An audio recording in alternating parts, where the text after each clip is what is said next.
تو آپ ایک کی تو پڑھو، کچھ کرو تو صحیح، کرتے ہی نہیں۔ بہت سارے لوگوں کو شکوہ ہے کہ مجھے جی فلانی جگہ سے ملا کچھ نہیں، اور میں نے کہا لینے کے لیے بھی تو برتن سیدھا ہونا چاہیے۔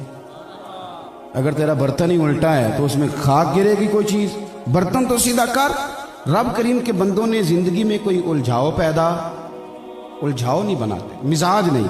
حضرت عمر بن عبدالعزیز رحمۃ اللہ علیہ بادشاہ بھی تھے، درویش بھی تھے، اور 38 سال کل اس بندے نے عمر پائی ہے، لیکن دنیا کو حضرت فاروق اعظم کی یاد تازہ کرا کے گئے دنیا۔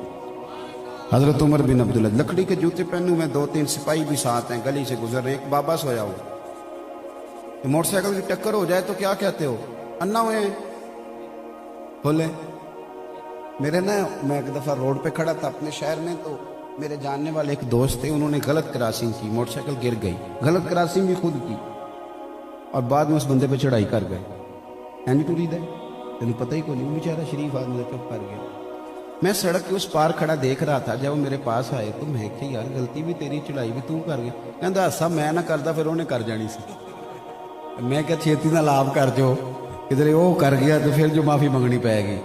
یہ چلاکیاں ہیں ہماری، لیکن چلاکیوں سے ڈنگ تو ٹپایا جا سکتا ہے، دل کو سکون نہیں دیا جا سکتا۔ یہ چلاکیاں ہم اکثر کرتے ہیں، یہ ہمارے اندر ہوتی ہیں حرکتیں، تو ان سے ڈنگ ٹپاؤ پالیسی تو ٹھیک ہے، لیکن دیر پا کام چلتا پکا نہیں کام چلتا۔ پکا کام چلانا ہے تو پھر آپ کو متقی پرہیزگار بننا ہے، پھر آپ کو اللہ اللہ کرنی ہے، پھر آپ کو عبادات پر توجہ دینی۔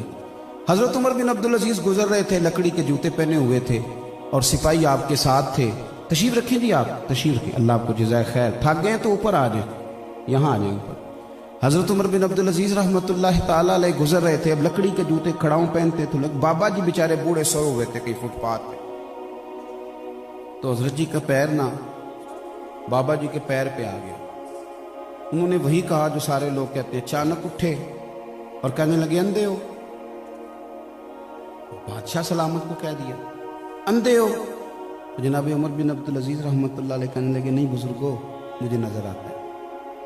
اب وہ 7 سپاہی تھے نا، انہوں نے تلواریں باہر نکالنے میں آن سے، تمہیں کیا ہوا ہے حضور، اس نے آپ کو اندھا کہا ہے؟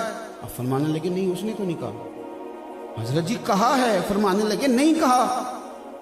میرا دل کرتا ہے کئی دفعہ کہ مریدوں اور شاگردوں کے سامنے ہاتھ باندھوں، سب کے مریدوں کے سامنے، کہ پیر صاحب کو جا کے نا سچی باتیں بتایا کرو، جھوٹ نہ بولا کرو کہ فلانے کا مرید یہ کہہ رہا تھا، مہربانی کرو، لڑانے میں بڑا کردار ادا کرتے ہو الا ماشاء اللہ، اس طرح نہ کرو، خیر کی بات، اچھا جملہ، اچھی بات آگے روایت کریں، کچی بات روایت نہ کریں۔ حضرت عمر بن عبدالعزیز کے وہ تلوار نکال لی دونوں سپاہیوں نے، کیا ہوا تمہیں؟ حضرت اس کی گردن کاٹیں گے، آپ کو اس نے اندھا کہا ہے۔ آپ فرمانے لگے اس نے تو نہیں کہا۔ حضور کہا ہے؟ فرمایا نہیں کہا۔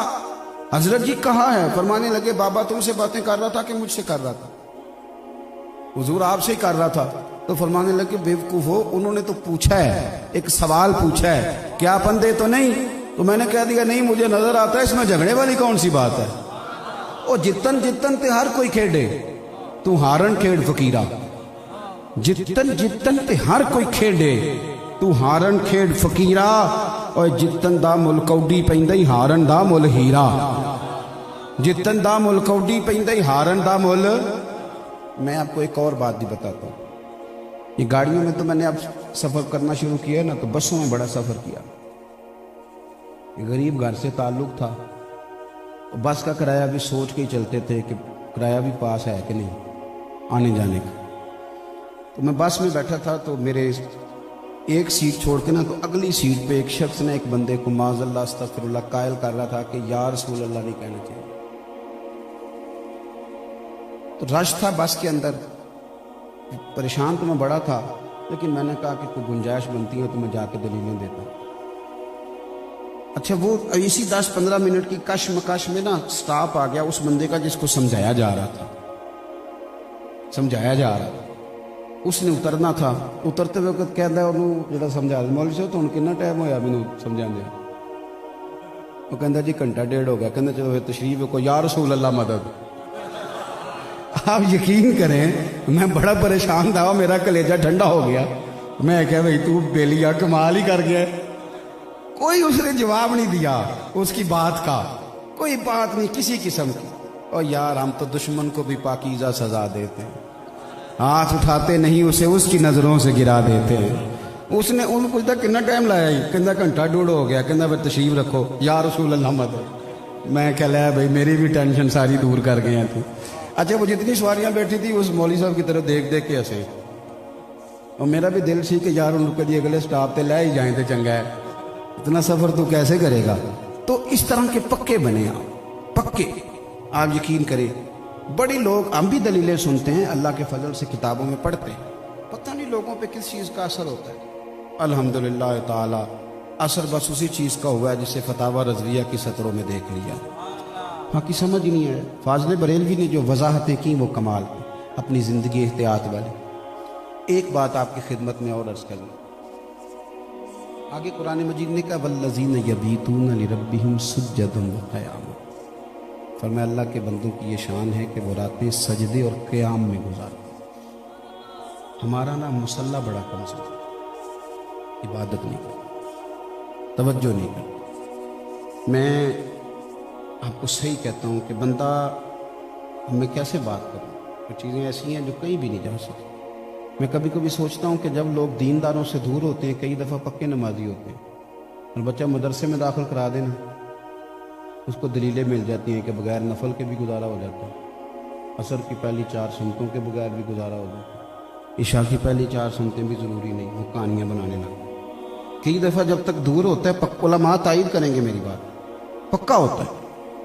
ہم لوگ عبادت سیکھنے، میں مسجدوں کے اندر میں نے میٹنگیں ہوتی دیکھی ہیں، اور بڑے بڑے تگڑے عاشق رسول کے لانے والے جو مولویوں کو کہتے ہیں کہ ان کے تو پلے کچھ نہیں، ہم عاشق رسول ہیں، بڑے بڑے تگڑے ورکر، پکے عاشق رسول، جنہوں نے عشق کی مور بھی اپنی جیب میں رکھی ہے، کسی کو لگائیں گے تو کوئی دوسرا بنے گا، ورنہ نہیں بننے دیتے۔ وہ اتنے تگڑے عاشق رسول، نماز کا ٹائم ہو جائے نا تو یا انہیں کام یاد آ جاتا ہے، یا وہ کہتے ہیں جی میں اپنے محلے والی مسجد جا کے پڑھوں گی۔ بھئی یہ نہیں مسجد اتنے پڑھ کے جا، نماز سے بھاگتے، عبادت کی طرف توجہ نہیں کرتے، ذوق نہیں۔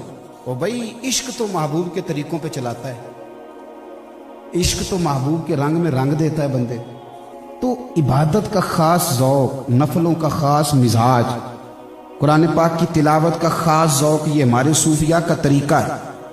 حضرت عبداللہ ابن عمر رضی اللہ تعالیٰ عنہ فرماتے ہیں مغرب کی نماز پڑھ کے سرکار گھر چلے گئے، ہم لوگ مسجد میں بیٹھے تھے، عشاء سے تھوڑا دیر پہلے حضور پھر تشریف لائے تو فرمایا کیا کر رہے تھے تم؟ ہم نے عرض کی یا رسول اللہ ہم یہاں بیٹھے تھے۔ فرمایا تم مغرب کے یہیں بیٹھے ہو؟ حضور بس دل کیا اللہ اللہ کرنے کا، تو سوچا بیٹھ کے اللہ کی یاد میں کچھ وقت گزار لیتے ہیں۔ تو سرکار فرمانے لگے میں اندر بیٹھا تھا تو مجھے فرشتے نے آ کے پیغام دیا ہے کہ یا رسول اللہ باہر تو نکلیں، آپ کے غلام کیا کر رہے ہیں کہ رب ان پر فرشتوں کے سامنے فخر فرما رہا۔ تیرا مسجد میں ٹائم گزارنا، تیرا اپنے رب کو یاد کرنا۔ میں آپ کو ایک بات بتاؤں، دعاؤں سے انقلاب آ جاتا ہے۔